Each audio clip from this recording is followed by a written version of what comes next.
प्यार नहीं करता है। इतना प्यार माँ बाप के लिए, बच्ची सुंदर हो या गोरी हो या काली, इसका कोई फर्क नहीं पड़ता, बच्ची तो बच्ची हुआ करती है। बहुत प्यार करता था लड़की से, हर इच्छा उसकी पूरी कर देता था। बेटी के जुबान पर कोई बात आ नहीं पाती कि पिता उसकी हर मुराद पूरी। अरे भगवान से मांगने में तो थोड़ा समय लग जाता था, मिलने में, लेकिन बेटी ने यदि कुछ कह दिया तो पिता सबसे पहले अपने बेटी की इच्छा पूर्ति करता था। उसने कहा मैं ऐसा पहनूंगी, ऐसा खाऊंगी, ऐसा रहूंगी। पिता ने कहा ठीक है बेटा। बहुत प्यार था उसे अपनी बच्ची से। मान्यवर, मेरा आपसे निवेदन है, अपने बच्चों से प्यार करो, बहुत प्यार करो, बहुत लाड करो, बहुत दुलार करो, लेकिन पुलक सागर की एक बात याद रखना कि इतना प्यार मत करना कि उसका भविष्य खतरे में पड़ जाए। ध्यान रखिए, इतना भी लाड़ प्यार मत करो, क्योंकि तुम्हारी बेटी को पढ़ो, दूसरों के घरों में जाना है। एक बात याद रखना, कितना भी लाड़ प्यार कर लेना, लेकिन बेटियों के स्वभाव पे ध्यान जरूर देना।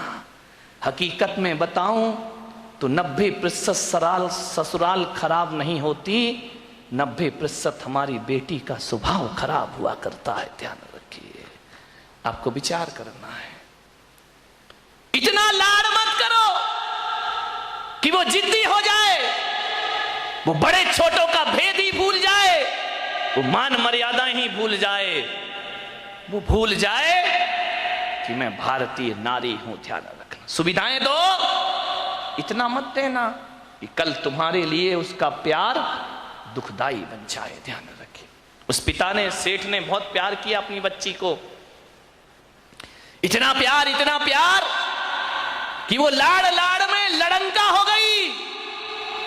एक बात ध्यान रखना, लड़ंका बहू से घर नहीं चलता, लड़ंका नहीं प्रियंका चाहिए।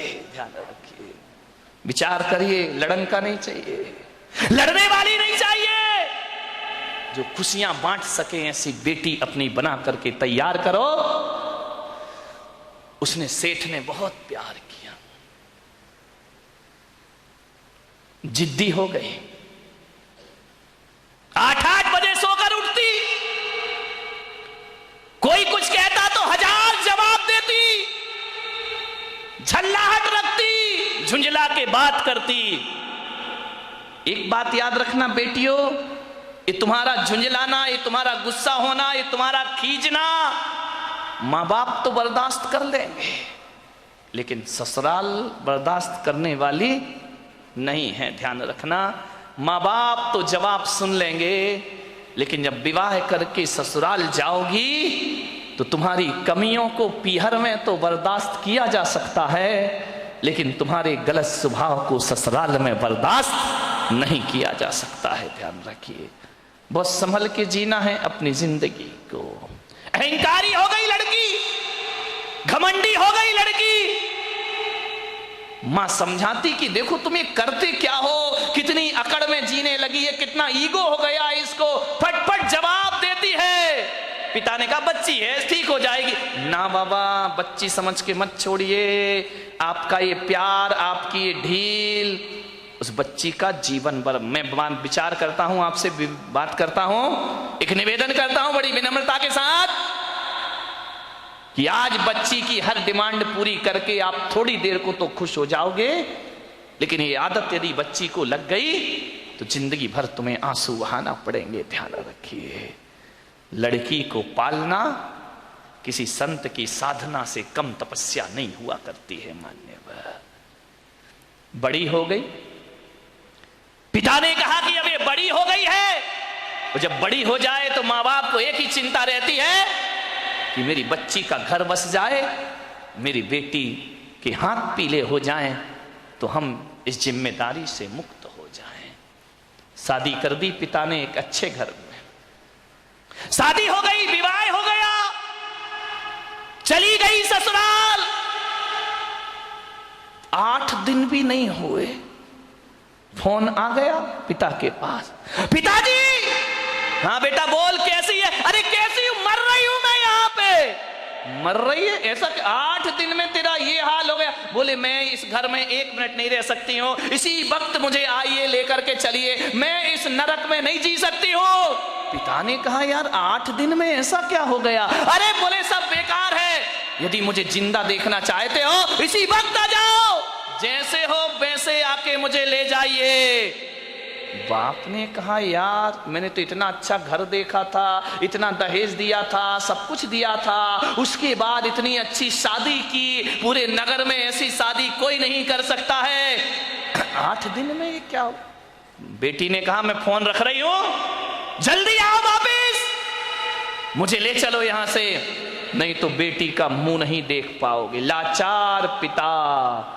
ध्यान रखना, लड़की का बाप बनना कोई बच्चों का खेल नहीं हुआ करता मेरे भाई। लाचार था वो पिता, क्या करता? एक तरफ तो बच्ची का प्रेम है, 8 दिन हुए चला गया ससुराल में लड़की की। जैसे ही गया किसी ने जय जिनेन्द्र भी नहीं किया, किसी ने राम राम भी नहीं की, किसी ने इतना भी नहीं कहा कि समधी जी आइए पधारिए। लड़की के ससुर अपनी जगह चले गए, दामाद बाजू से निकल गया, देवर ने कुछ नहीं बोला। उसने देखा यार 8 दिन की शादी में ये शमशानी माहौल है यहां का, किसी ने कुछ नहीं बोला। घर में गया, बेटी के पास कमरे में। एक बात याद रखना, एक बेटी के गलत व्यवहार से तुम्हारी ही ससुराल में तुम्हारे माँ बाप का अपमान हुआ करता है, ध्यान रखिए। और यदि व्यवहार अच्छा रखती तो 4 लोग उनके स्वागत में खड़े रहते, कहते कि धन्य हो आपने ऐसी पुत्री को जन्म दिया है, ध्यान रखिए। कोई नहीं बोला उससे। गया बेटी के कमरे में, बेटी बात क्या, इसी वक्त चलो, पानी मत पीना इस घर का। अरे पिता ने कहा ऐसा क्या? बोले अभी ले चलो, इसी वक्त पीहर ले चलो, मेरा दम घुट रहा है, मैं यहां एक पल नहीं रह सकती हूं। उसने कहा बेटा रुको, मैं तेरी सासू से पूछ लेता हूं। बोले क्या पूछना उस डायन से? अरे बोले उससे मत पूछो, बुढ़िया से, उसके कारण तो मैं दुखी हूं इस घर में, 8 दिन हुआ नहीं, मेरा जीना हराम कर रखा है। बोले बेटा रुको एक बार मैं पूछता हूं। गया लड़की की सास के पास, बोला बहन जी मैं आया हूं। सास ने कहा दिख रहा है, कोई मुझे चश्मा नहीं लगा है, मैं आया हूं। कौन सा बड़ा कमाल कर दिया तुम आए हो तो। पिता ने कहा यार ये कैसा व्यवहार है?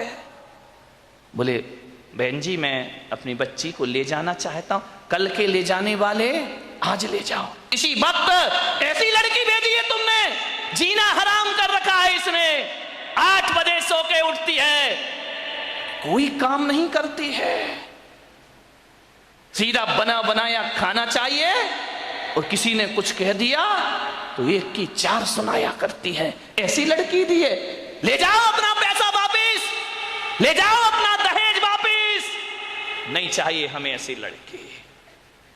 पिता का सिर झुक गया बेटी की गलती से, ध्यान रखना, शर्मिंदा हुआ, बेटी को लिया चला गया। बोले बहन जी 10-15 दिन में भेज दूंगा। बोले कभी नहीं, जिंदगी मत भेजना उसको, यहां दरवाजे उसके लिए हमेशा के लिए बंद हैं।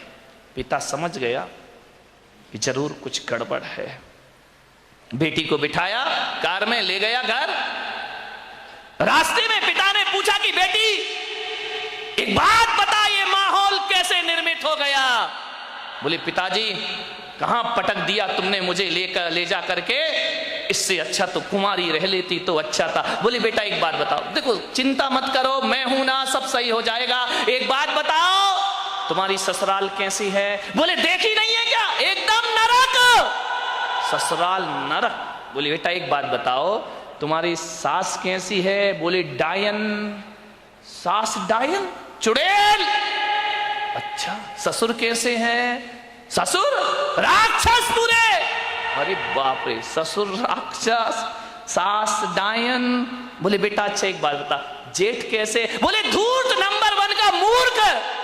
अरे बोले देवर कैसा है? बोले आवारा बदमाश, यहां वहां घूमते रहता है। अच्छा तो बेटी एक बात बता, ननंद कैसी है? बोले नंबर 1 की चुगली करने वाली चुगलखोर, उसके जैसी लड़की मैंने जिंदगी में नहीं देखी। तो बोले बेटा एक बात बता, तेरा पति कैसा है? बोले साक्षात यमराज है। पति यमराज, ससुर राक्षस, सास डायन, देवर आवारा, जेठ मूर्ख, ननन चुगलखोर।